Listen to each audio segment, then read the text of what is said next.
for Rogers Media, diverse set of assets. Kobi Gulersen, Director of Digital Marketing for MasterCard Worldwide, responsible for all B2B and B2C digital communications in the Canada region.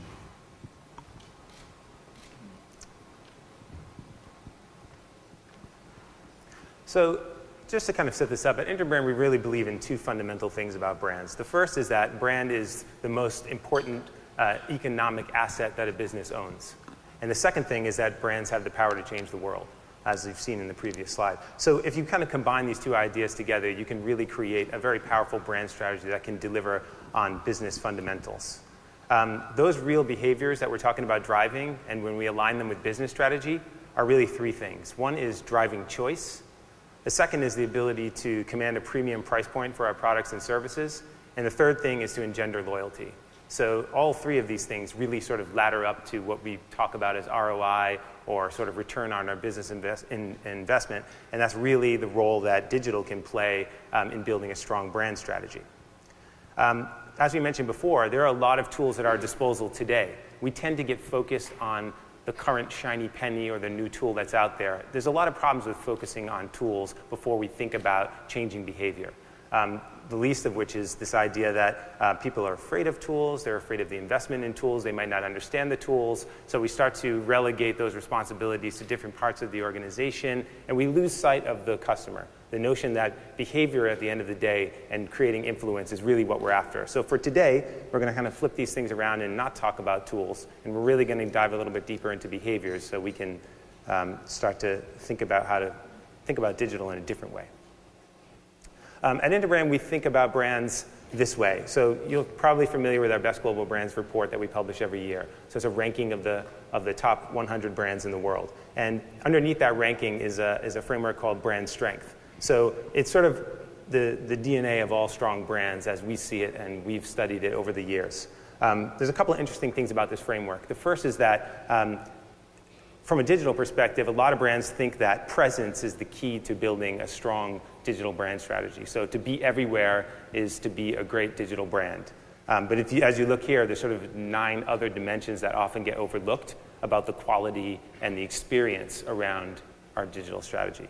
The second interesting thing about this framework is it's both internal and external, because strong brands start on the inside. So we often don't talk about digital strategy as starting inside the organization, or that internally, that's half of the social media equation is actually connecting the people inside the organization with the people outside the organization. So it becomes a pretty powerful framework to think about digital comprehensively. So we did that, and in this past year we did a study of about 800 leaders of digital strategy within some of the world's biggest brands to understand exactly where they're struggling with digital in their own opinion. So what we did was we pulled 4 of the findings from that study. It's published today on our site, and also there's a printed version of it around the room on some tables that you can take a look at, or visit our site to learn more about the details. But essentially, these were the 4 big findings that we wanted to share with you, to not only share, but have our panel help us work through how they're dealing with some of the biggest challenges in delivering sort of world-changing brands today from a digital perspective. So the first finding is really on the internal dimension of commitment. The finding here is really 1 in 3 claimed that they have an inadequate amount of resources dedicated to the company's digital efforts. So if you're representing digital for a large brand, this probably rings home. If you are in the service of large brands, this is also very important to note that working through this sort of internal issues is really key to delivering on a powerful strategy. So with that, we're going to talk to Rob over at Bloomberg to see how his company is dealing with commitment inside of their organization. Thanks. That's the green one at the top. Hopefully I get this right. So again, my name's Rob Harles. I run social media for Bloomberg, which only a year and a half ago didn't exist. Bloomberg existed. I didn't exist in Bloomberg. But it raised a lot of interesting questions when I first got started. And one of the things, if someone knows about my background, is I'd done social media at Sears Holdings. I was at ComScore. I was in McKinsey before that. And all those things kind of led me up to this point with Bloomberg, which is an interesting company. 30 years old, focuses very much on the financial markets. Not a lot of people have a clear understanding of the brand unless they're in financial markets or deal with money globally. But it's a very august brand. And long story short, the CMO of Sears had left Sears a number of years ago to go to Bloomberg.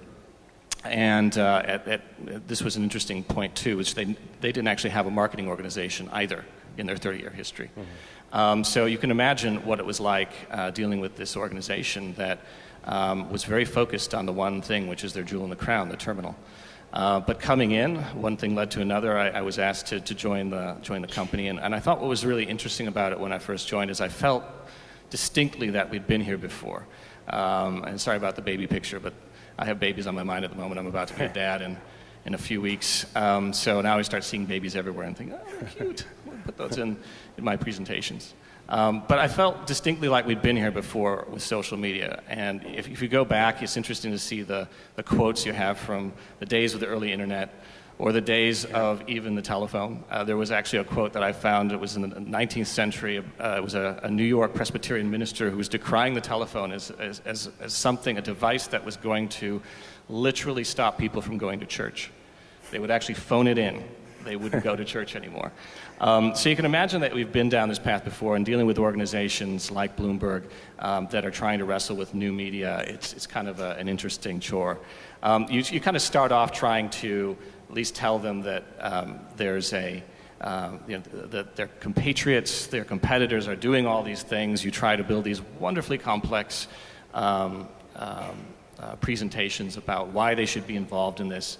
But nothing tends to stir their imagination. So let's see if I go ahead. So here's one of the charts that I showed them early on saying, hey, everybody's really thinking about this stuff. We should be thinking about it too.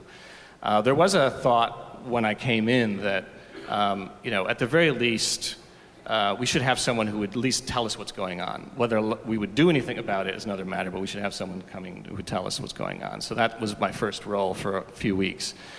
And then someone said something to me that was interesting, which was, it was the CEO of the company, said, you know what, take some time. Don't think about this as a revolution. Think about it as something else. Take some time to get to know people first, which in many ways should be the first tenet of social. Yeah. Right? Getting to know people. Bell should have gone off on that one. So I started thinking about it, talking to people, going around the organization, figuring out what was really important to them, putting my McKinsey cap back on, my ComScore cap, not even talking about social per se. And what it dawned on me is that if we were going to be successful within a company like Bloomberg in really driving social media, we would have to think about it not in terms of revolution, not even evolution, but as more of an infection. And so I know that's kind of a disgusting idea, but it's actually stayed me in good stead because as we thought about it, we thought about the business first, and then we thought about how we use social media to support the business. That's actually been extremely successful. And when I talk to people around the organization, I talk to them not in social speak, I talk to them in business speak, which is also a nice way to get their immune system down so that they're not attacking you. Thinking about specifically what their biggest issue is from a business perspective, and then trying to work to figure out how social media supports that. So I always say keep it real. Keep it in the context of the things that are important to the people you're serving within the organization, and then you can start doing things that will help what you're trying to further. The long and short of it is that if I fast forward a year and a half, and there are lots and lots of things that we measure. We measure every week. We have a scorecard. We started doing everything from the beginning as a way of proving out that there's value in the organization. But one thing we started doing is really putting it in the context of what the business thinks is valuable. And so we built this value chain, as it were, that we kind of goaltend and scorekeep. And everything from we're driving traffic to .com, which converts into advertising revenue. When we first started, we had less than 0.5% of traffic to .com. Now we're nearly at 6% of total traffic to .com. That can be converted and monetized. We even were able to do things with the sales force by teaching them how to use social media to go fish and drive leads that then turned into real sales. And nothing gets people's attention, certainly within Bloomberg, but I'm assuming most organizations, than saying we actually were able to sell something from the activities that we did. We may have been able to sell them anyway without social, but it would have taken longer or it would have been more circuitous. So we've started thinking about this in the context of how do we actually drive value for the organization.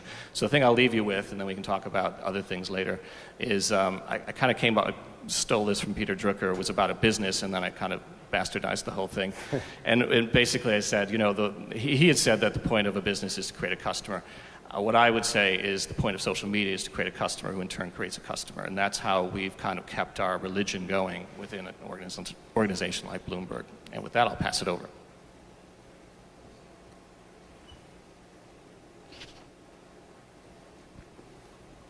Thanks, Rob. So the next point is responsiveness. So the finding here is that 1 in 4 digitally active brands claim that the company does not actively solicit customer feedback. That's 25% of the companies that we spoke to. It's kind of a shocking number.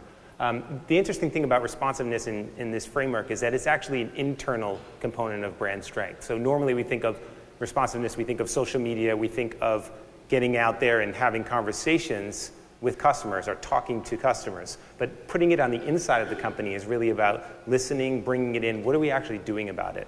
Are we listening? Are we taking this information inside the company and doing anything about it? So that's why it's an internal strength factor, makes it more systemic to the organization, not just a marketing tool. So with that, I'm going to hand it over to Michael. All right, thanks, Jeff. And so first and foremost, I want to address the fact that, as Jeff said, this is an internal component, and as he just defined, responsiveness is the ability and the desire of the organization to respond to market changes, challenges, opportunities, etc. So first and foremost, I want to drive the point that we're not talking about customer service per se. I mean, that's an element of responsiveness, but it's far more than that, and it's got to be a more holistic look at the situation. If we view the responsiveness and get the culture of the organization focused internally as a path to innovation and profit. So it really is as a responsiveness and using the concept of responding and managing the brand as an avenue to get ahead of the marketplace, creating new categories, focusing on the product innovation capabilities that can come from that, and really drive the organization to become the next big success factor in the marketplace. So what that really speaks to is that responsiveness really does demand a cultural commitment from the organization internally to adopt and truly embrace social values throughout the organization. And what do I mean by social values? It really means the empathy to actually care about the customers. And so, yes, that's listening externally, but you really have to adopt that concept internally, and you really do need to ensure there is that cultural commitment. From that, the empathy to care about your customers, truly care about the customers, then you also have to have the confidence to actually listen to what they are saying. And that's easier said than done at some points, because it's not always as easy as you think to actually listen to what's being said, because sometimes it's not overall pleasant. And then finally, it's the true courage to respond to what you're hearing and to actually create something out of that. So driving home the concept of this social values inherent across the entire organization internally, that's the only way to truly define yourself as being responsive in managing the brand from that perspective. I mean, one organization, the picture, the image that's here is the Canadian Red Cross. Canadian Red Cross, after had started a real social media adoption of 2 years ago, a few years ago, when the tsunami hit in Japan, literally 1 year ago now, we're on the first anniversary of it just passed, and that day that it happened, they got much faster than they would have plugged into what was happening in this space. And because they were already dabbling in the social media environment, and what their response to all that was that they ramped up very aggressively surrounding that. They set up a volunteer Twitter group out of that whole situation, which still exists to this day. Some of those followers in their Twitter group, and these were everyday volunteers for the organization. They weren't social media gurus that were out there. Some of them have over 100,000 followers today. Their embracing of the social values, the social media values in their organization means that these volunteer Twitter advocates for the Red Cross are engaged with these audience out there. So when that next crisis hits, and with the Red Cross's mandate, there will be another crisis, but they're engaged with these people now. They're proactively out front of it, and they've got these relationships. Right off of that tsunami, they had a response rate driven off the social media aspects that drove their ROI measurement was really the campaign, the raising of funds that they did, and they were able to join based upon their listening, based upon the metrics and tools that they had, be able to prove that this was so effective for them in the response to this crisis that was confronting Japan at that point in time. So when we look at it, there was a time just a few years ago when marketers really had the sense that they could, to by and large, were somewhat in control of the brand, were in control of the message. Word of mouth was an issue. It's always been a challenge to some degree, but there was the sense and a reasonable degree of confidence that issues could be overcome through a very protracted and aggressive marketing campaign, advertising campaign, very creative copywriting and programs to overcome if there was something negative. Well, in today's world, where there's, as it says here in 2012, well over 2 billion people on the web, well over 1 billion of those people actively social, and you can be absolutely certain that many of those people that are actively social on the web are discussing your business, your brands, your industry. And it's a factor that you can no longer ignore, and the fact that you can overcome what's happening in the marketplace through traditional marketing is just not going to be the case. So if you don't embrace the social media aspects of it and the inherent commitment to listen to what's going on, you will be acting in the dark on that. You do need to be embracing the aspect of what is being said out there, what is happening on my brand, on my products, my services, my competitors, my industry, all of these aspects, and the only way you can do that is to ensure that you've got this internal commitment to listen and respond to what's going on in the marketplace. The other image that's there is really just, this is an image from a global digital agency that has and this is literally a war room, a social media war room. This is from one of the clients of ours. It's a Copenhagen location. They have a war room where they literally have the 6 screens up there where they monitor the social media activity, and that's the listening tool. They're monitoring in real time for their clients what's going on in the social media realm. So they're populating this war room. This agency, on behalf of their clients, have this commitment to ensure that they're always on top of what's happening in the world. So where that brings is really the science of listening and learning. And as Jeff said, there's an inordinate number of tools that are out there, but the fundamental issue comes back to there has to be this commitment internally to listen and to engage in what's happening in the marketplace. If you don't have that internal commitment, if you don't adopt that social value, it's just not going to work if it's not part of the DNA of the organization. So what you see is with that, it goes beyond just listening. The most common aspect that people think about is a customer service application, but it comes right down to innovation driven off of this listening campaign, the actual feedback on pricing issues, the effectiveness of marketing and communication campaigns, obviously customer support issues, engaging directly through this listening campaign. It all focuses around listening. If you don't listen, it's hard to identify who you need to engage with. It's hard to make that next step of actually reaching out and engaging. And from all of that, you turn around and you build the return on all of the investment that you make in that area. And it's at the peril of any organization in this day and age that isn't going to at least be starting on that listening to be able to build that culture of responsiveness. So one aspect of it that quite often comes up, we talked briefly about the Red Cross situation. This is a major situation. This was a global brand that did a major logo change a couple of years ago in October 2010. On Friday, late in the week, They did a whole rebranding. They launched their new brand, put it up on their webpage, put it up on their Facebook page, et cetera. So what you see at the top here, this spider looking, is what we call the buzz graph. And what this is showing, and you see in the bottom, the spike in activity that happened around the launch. That's the Friday, where you see the first box on the left-hand side. That's the Friday spike in activity surrounding this rebrand, and you just see it went through the roof on that day.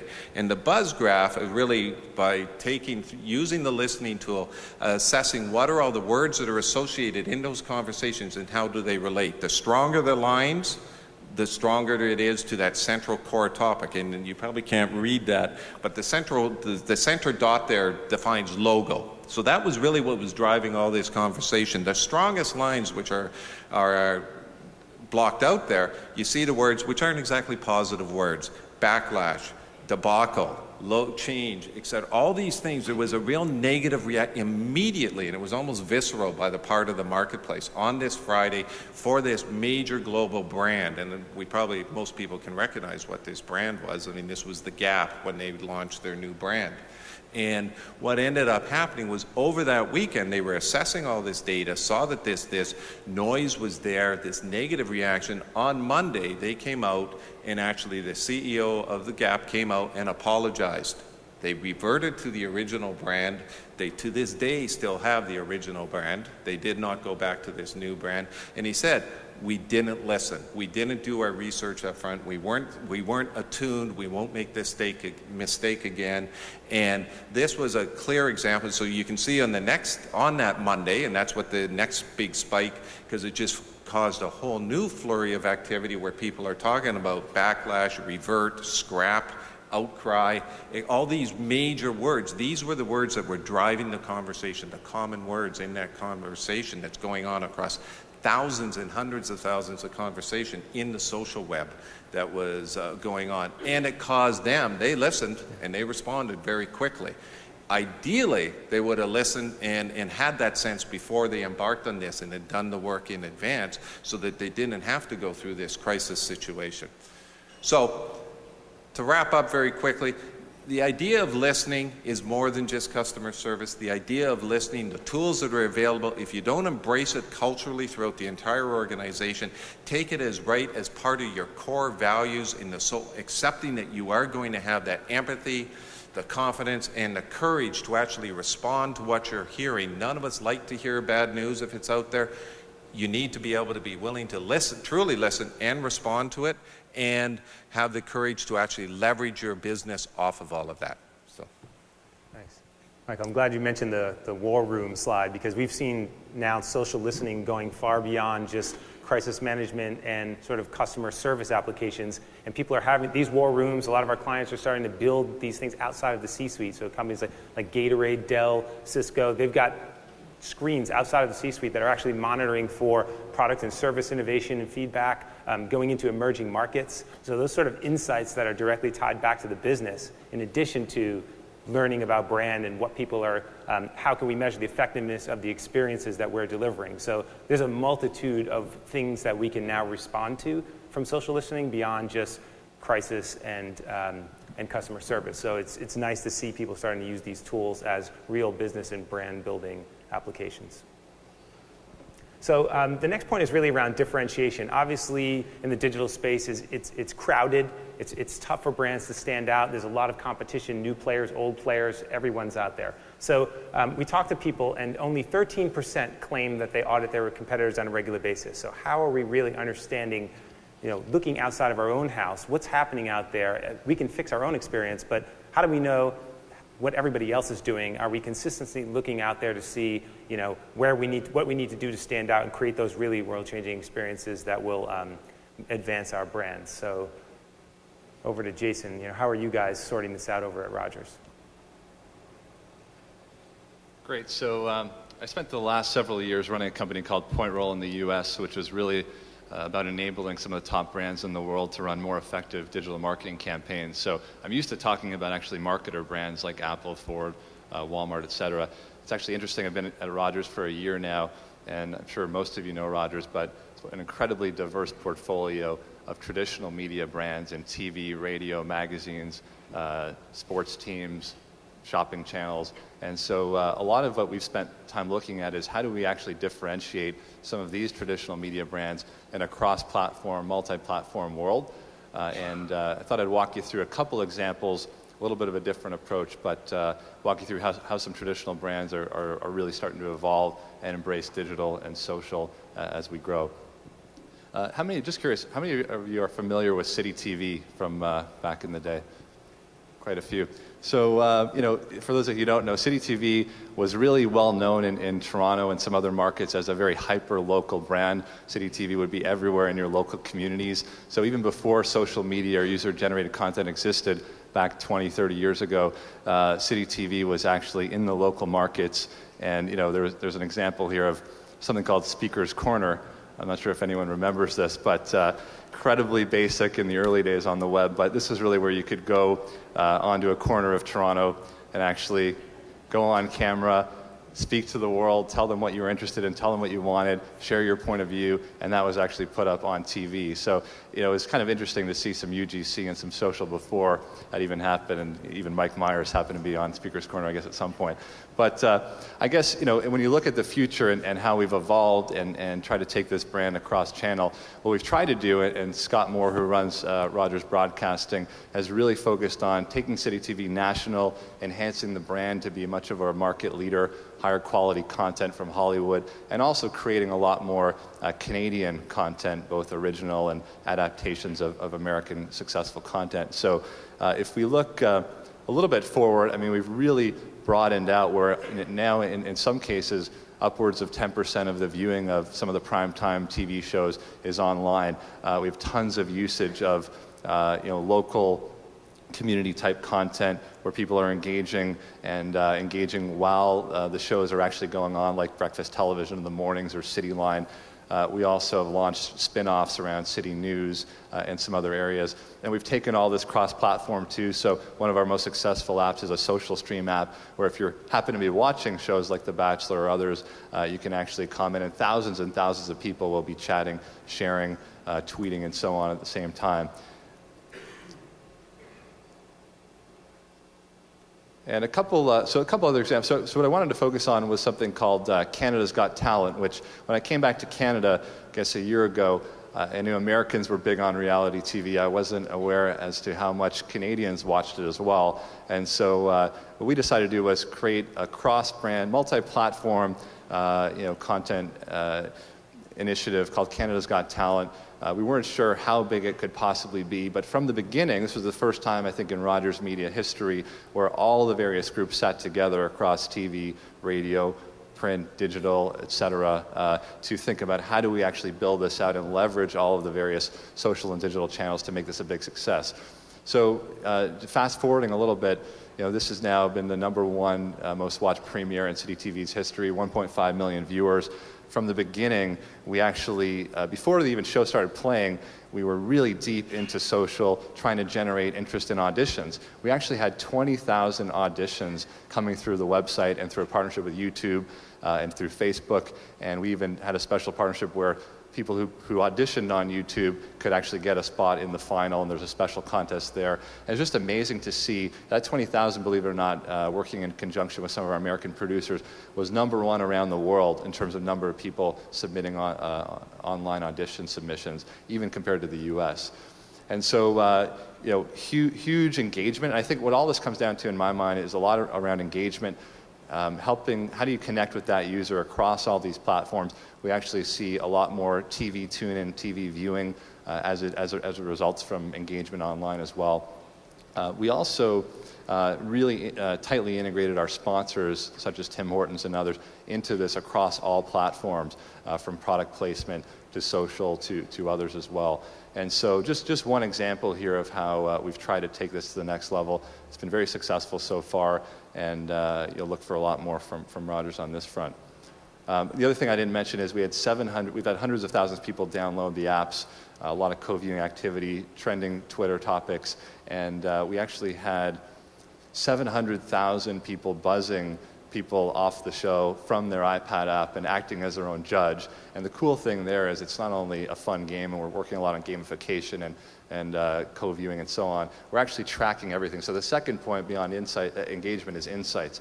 We're tracking every level of detail that's happening in the social sphere, how people are engaging with these apps, using that to determine how we should drive programming in the future, how we should drive advertising, and so on. So a lot of this comes back to cross-platform analytics and insights. And the last point I wanted to leave you with was we also recently completely relaunched another big brand of ours called Sportsnet. Historically was a TV channel with a certain brand and a certain focus. We've completely relaunched it in the first fully five-platform brand in Canada across TV, radio, magazine, digital, mobile, with a completely new look and feel, completely new tagline across all the platforms called Fueled by Fans. And the reason there is when you look at differentiation in the competition, there's some great sports content out there, there's statistics, et cetera. We felt there was a real gap in the marketplace and did a lot of research leveraging the social sphere, digital sphere as well. And we found that there was a really unique place for more fans getting engaged with the brand, storytelling, involvement. There are a lot of fanatical sports fans in Canada when it comes to hockey and other areas. So this is a huge area of focus for us. How do we engage with those fans throughout the day, across different platforms, throughout the week, throughout the month? How do we target them with appropriate content, advertising, learn from that? This is part of an evolution, obviously. We still have a lot of work to do here in the social sphere and so on, but definitely a multi-platform area of focus. We also launched Sportsnet Magazine as part of that, and people said, it's a digital age, and you're launching a magazine, and I certainly spent the last decade or so trying to convince people to shift dollars from print to digital, but it's interesting when you're in a company like this and you see the power of all these assets working together. We've had huge success with Sportsnet Magazine with a Canadian bent, more of an engaged, passionate fan approach to content, tying in digital and socials. A lot of the story ideas come from fans, and the editorial teams are all deeply integrated for the first time at Rogers. So a lot more to come here, but I think what I would leave you with from my perspective is when we think about a multi-platform world, it's obviously the same customer, the same consumer. We really are trying to differentiate by engaging very deeply with those consumers, whether it's through City or Sportsnet or any of our other brands across all these platforms. And then we're also investing very heavily in insights and trying to be the leaders in this market around how well we can understand our consumers, what they're interested in, and how we can parlay that into new content, new opportunities, and advertiser success as well. And we've seen huge success so far in some of the metrics, as I mentioned, TV viewing, online video growth, social viewership. Still a long way to go, but a lot of progress there. So we're also building out a lot of internal audience management databases and platforms to leverage all these insights in different ways. So just a quick example of how a big traditional media company like Rogers is trying to leverage these new platforms to differentiate. Great, thank you, Jason. And our last point from the research that we want to share was around consistency. This is a huge problem, the more channels that are born on an almost daily basis in the digital space. It goes back to that point about aligning with tools versus aligning with behavior. So what are we trying to influence? What are we trying to say? What's our world-changing point of view? And how do we push that through our experience versus starting with tools, like what is my Facebook strategy, what is my Twitter strategy, as opposed to what is my brand strategy and how do I use it? The result is that 1 in every 3 people we spoke to believe that their brand experience is inconsistent across digital touchpoints. So it's an understandable problem. I think everybody knows how it happens, but it's one of the major challenges that brands struggle with. So we wanted to talk to Kobi today about one of the sort of more recognizable brand platforms for consistency and how you guys are, keeping things to be a consistent story across channels. Thank you, Jeff. So at MasterCard, many of you are very familiar with our brand platform of Priceless. And I mean, Priceless is an international brand platform that's activated across all global markets. When we look at the messaging, I mean, we started this in 1997, and we still do everything that we can through our insights and our research to remain relevant to the audience. Looking back at how we've evolved, we've expanded, but in 15 years, we have to look at a way to continue to remain relevant. So when Priceless started in 1997, and for many years, it was all about commentary, about finding the pricelessness of certain experiences or certain things. And it's really evolved after 15 years later to become more about not just examining and identifying priceless experiences, but actually facilitating priceless experiences.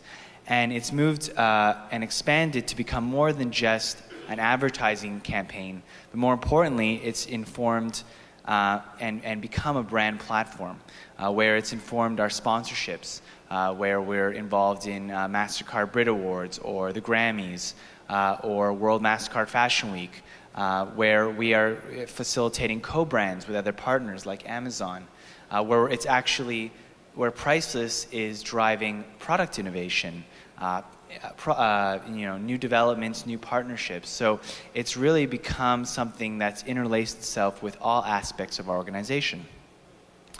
So if you're looking at digital, which is 10 years ago, if you watched Jay Leno or you watched any programming on television, there would always be a homage paid towards Priceless in TV and radio, in all media types. And when you look at social today, Priceless is spoken about all the time. If you were to do a search right now on Twitter for #Priceless, you'd see tens of thousands of tweets where people are tagging their posts with Priceless. Sometimes it's video content, sometimes it's photos of their kids, people commenting about experiences all the time. So we're looking at these conversations that are happening in the social sphere, and we're looking at ways to continue to extend our brand into the digital space.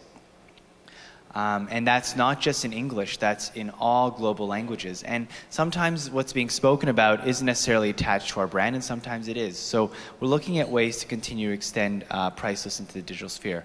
So what I wanted to do is actually talk about 3 different platforms that we have right now in Canada that are relevant to talk more about what we're doing with Priceless and keeping consistency across all of our initiatives. So we recently last year launched Priceless Toronto, which is part of a 3-city program that is expanding globally around facilitating Priceless experiences with our cardholders.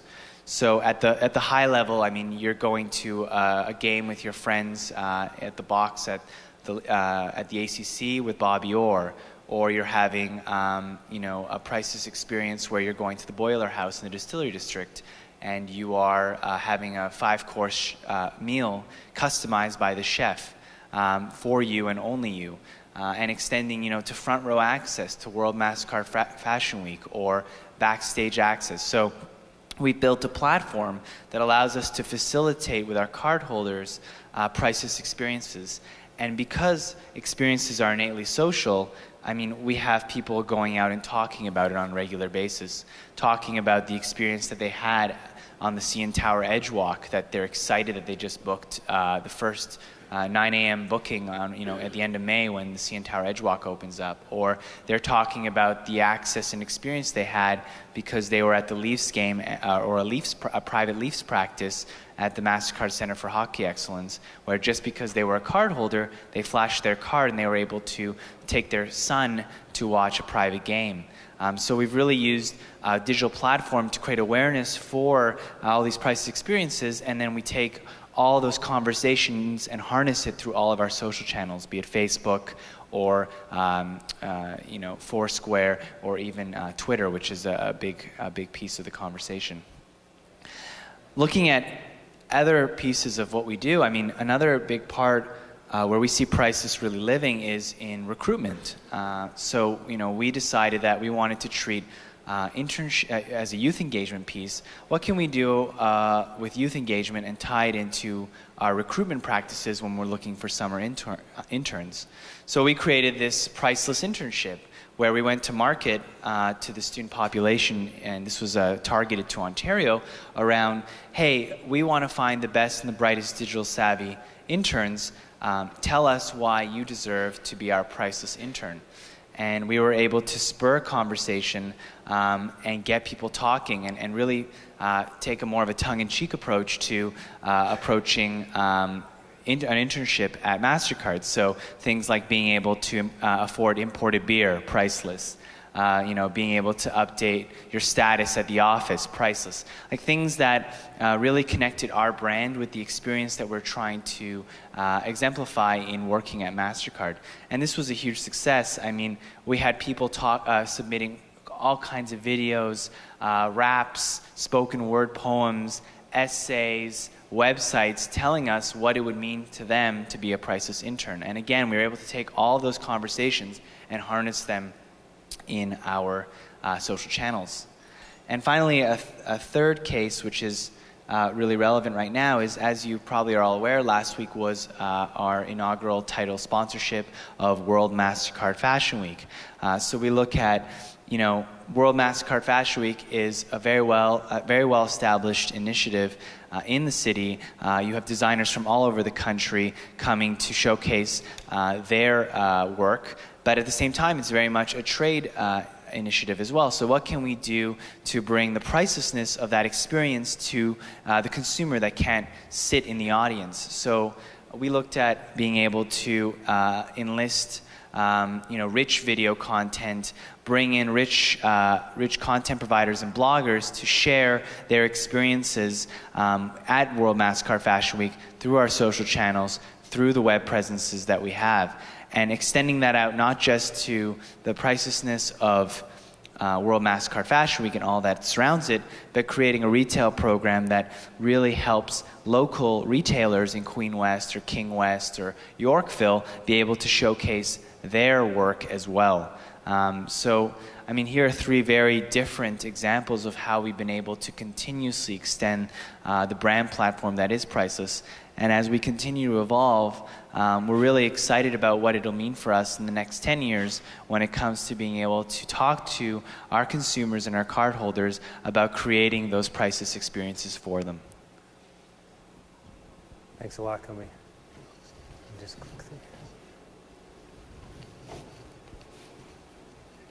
So really quickly, so we can get to some questions, just to sum everything up, what we've heard, try not to start with the tools. Let's think about behaviors before we dive into thinking about how we're going to use tools. Let's think about the behaviors that we want to understand and change. Say something meaningful. Have a world-changing point of view. Don't go out there and have mundane conversations in the social space. Have something important to say.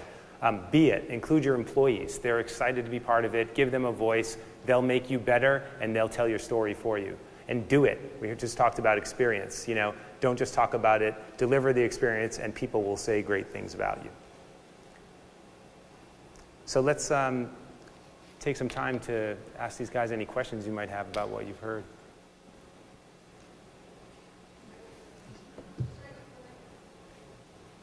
Yeah. Thank you.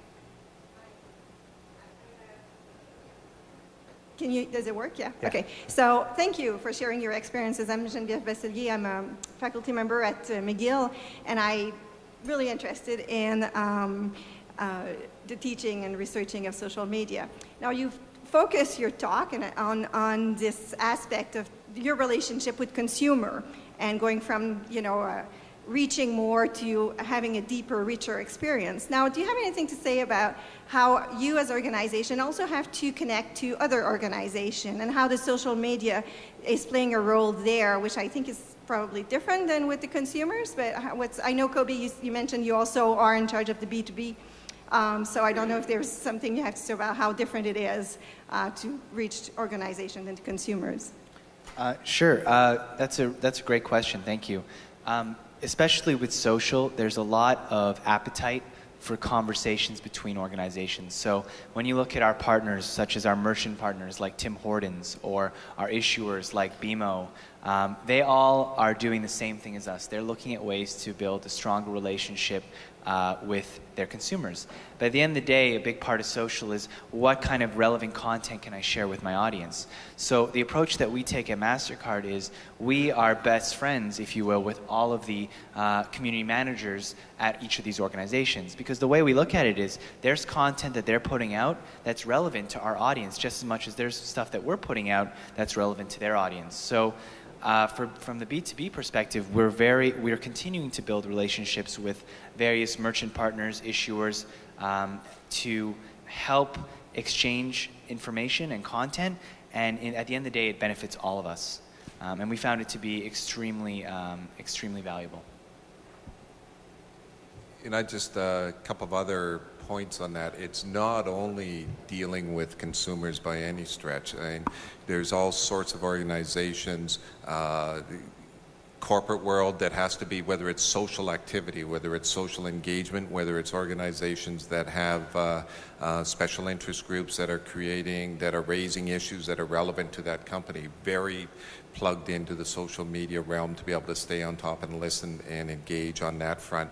You see it in the investor relations space, and it's growing significantly, dealing with shareholders, analysts, the street on that side. So social media applications and the listening and engagement on that front. So in B2B, it's when we're talking customers, certainly from my perspective, it's dealing whether it's a consumer products group or a retail-oriented entity or a straight B2B. In a straight B2B, we have mining organizations and natural resource companies. They're not exactly selling to a retail customer per se, but they're very actively growing in their social media responsiveness initiatives. I'd echo that too. I mean, Bloomberg, when I first started, if you think about Bloomberg, it's really not B2C at all. For 30 years, it's really focused on this unique collection of customers, institutions around the world. But as it's acquired things like Business Week and .coms and other new businesses, it's expanded that audience. But what we have stayed true to is that kind of core that we have that's really centered on the terminal. And those folks are just as interested in social in some ways, even more so, because they're really trying to understand when they do their business day to day, what's the impact of social having on it? What's the impact having on a ticker, on a company? Global news, data, analytics. So all these things that we would think, maybe are just the domain and purview of consumer packaged goods companies or strictly media companies or whatever, now is coming of age for institutions, for other businesses, and how you relate with them is going to be absolutely critical. Just one thing I'd add as well is that it's not just at the macro level when you're looking at B2B with big brands. I mean, we did a program that's ending this week, a Stylist City program, where we partner with 150 local merchants, retailers, and spas and restaurants in the Toronto district. And we had bloggers go out and write about their experiences at the Gladstone Hotel or Doll Bar or various restaurants and share that with our audience. But what was really interesting is that was amazing to get the merchants out there because they started using our channels to promote themselves and to create more awareness about their offerings. So they looked at us being a pipeline for them, but also they love the opportunity to be able to share what they're up to, the unique styles that they're selling, the unique designers that they're listing. So there's definitely a B2B element in a lot of the things that we do. That's great.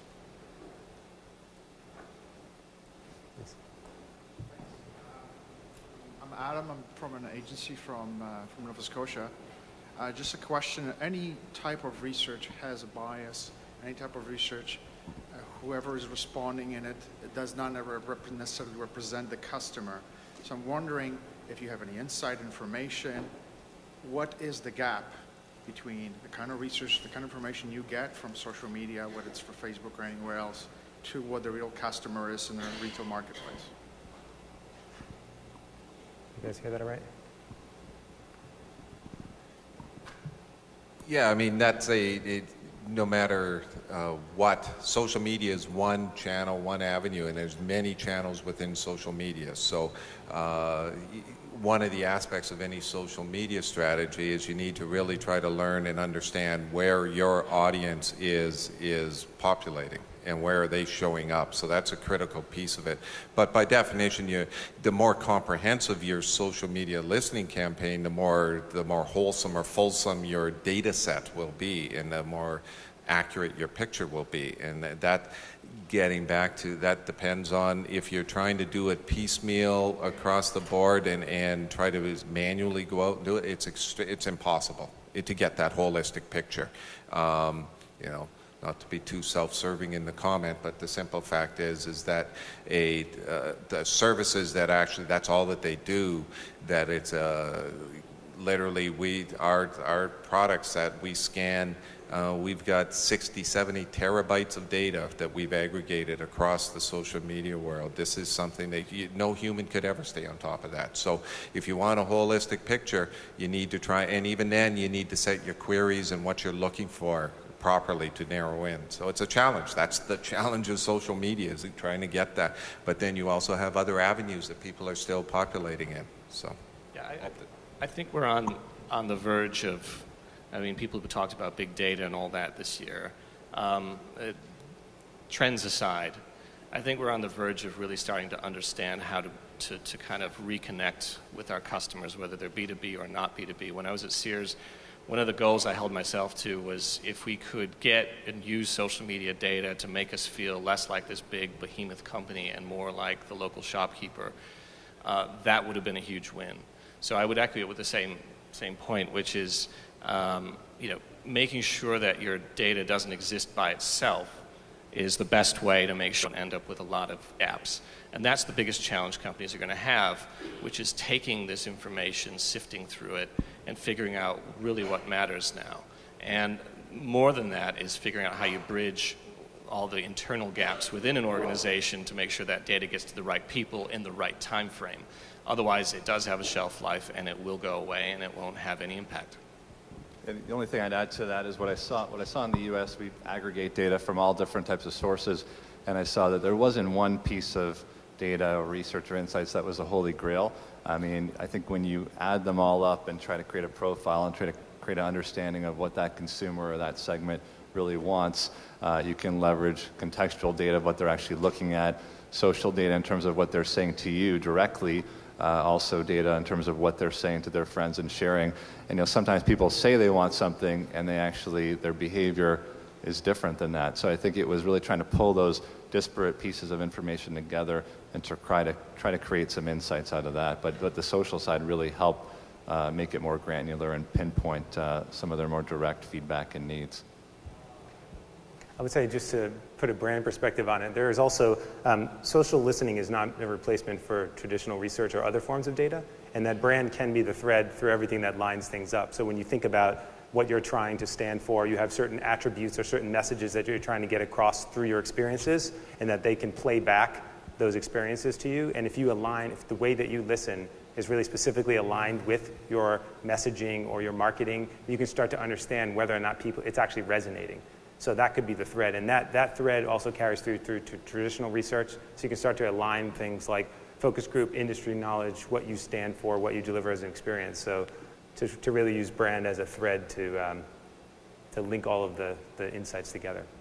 We're out of time, but thanks so much. And these guys will be here for the next couple of days. So if you have any other questions, we can chat off stage as well. So thanks very much. Thanks, Jeff. That was great. Well done.